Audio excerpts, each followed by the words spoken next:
നിനക്ക് ഏറ്റവും വലുത് നീയാണ് ചിഞ്ചു. ആ നിനക്ക് വേണ്ടി നീ ഏതറ്റം വരെയും പോവും. വേണ്ടി വന്ന ഒരാളെ കൊല്ലാൻ പോലും നീ.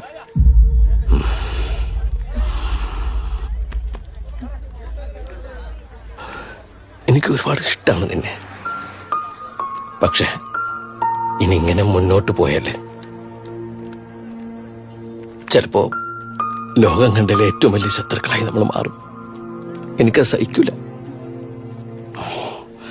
ആസ് എ ഹസ്ബൻഡ് ചിലപ്പോൾ അതിന് ഫെയിലിയർ ആയിരിക്കും.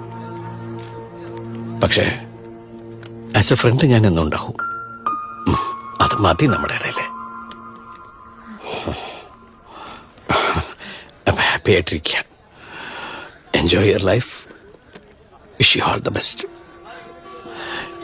ഇനി ഇവിടെ നിന്നാലേ ചിലപ്പോൾ ഞാൻ